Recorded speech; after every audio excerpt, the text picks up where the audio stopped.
आज श्रावणातील पहिल्या सोमवार निमित्त मंदिरांमध्ये भाविकांची प्रचंड गर्दी। मंदिर दर्शनासाठी पहाटेपासूनच भाविकांसाठी खुली। श्रावण महिन्यातील पहिल्या सोमवारी त्र्यंबकेश्वर मंदिरात भाविकांची मोठी गर्दी। पहाटे 4 वाजता विधिवत पूजा करून मंदिर भाविकांसाठी खुलं। पुण्याच्या भीमाशंकरमध्ये पहाटेच शिवलिंगावर दुग्धाभिषेक करून मंदिर खुलं। भाविकांच्या लांबच लांब रांगा लागल्या असून शिस्तबद्ध पद्धतीने दर्शन सुरू। पहिल्या श्रावण सोमवारी ओंकारेश्वर मंदिरात भाविकांची गर्दी। हर हर महादेवच्या जयघोषाने मंदिर परिसर भक्तिमय।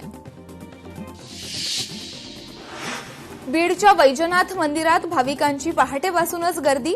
मंदिर प्रशासनाकडून विविध प्रकारची तयारी। हिंगोलीच्या औंढा नागनाथ मंदिरात पहिल्या श्रावण सोमवार निमित्त पहाटेपासूनच गर्दी। श्रावण सोमवार निमित्तानं 12वं ज्योतिर्लिंग असलेल्या घृष्णेश्वर मंदिरात दर्शनासाठी मध्यरात्रीपासूनच भाविकांची गर्दी। भाविकांच्या सोयीसाठी रात्रीपासून दर्शनासाठी मंदिर खुलं।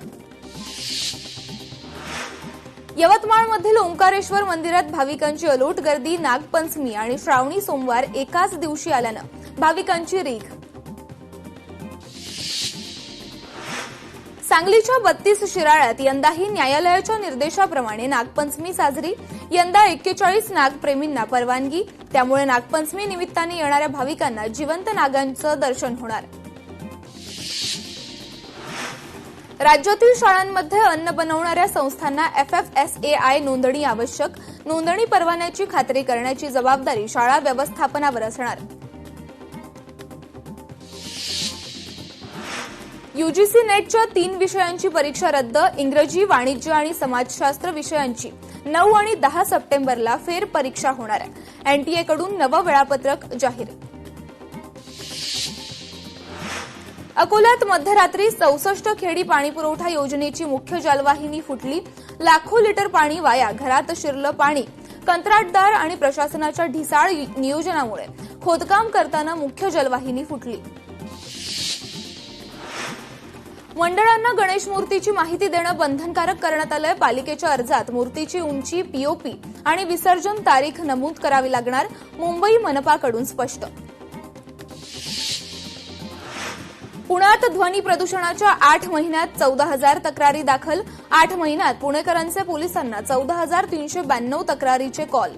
पर्वती पोलीस ठाण्याच्या हद्दीतून सर्वाधिक कॉल आले। साताऱ्यातील पाटण, कोयना, महाबळेश्वरमध्ये पावसाचा जोर वाढला। नदी नाले तुडुंब भरले।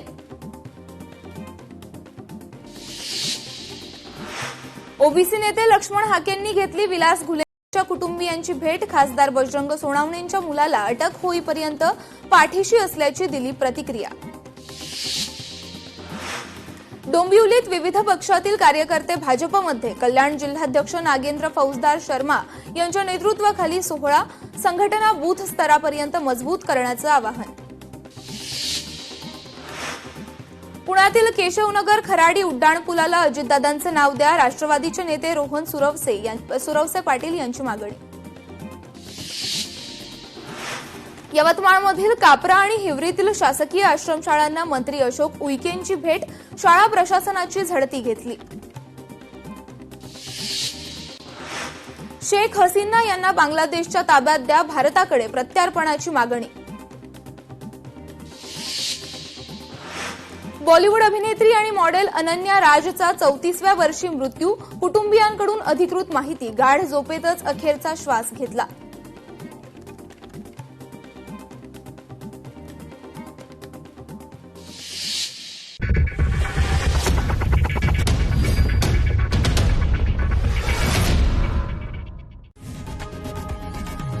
लोकशाही मराठी ऐका, पहा, जागरूक रहा।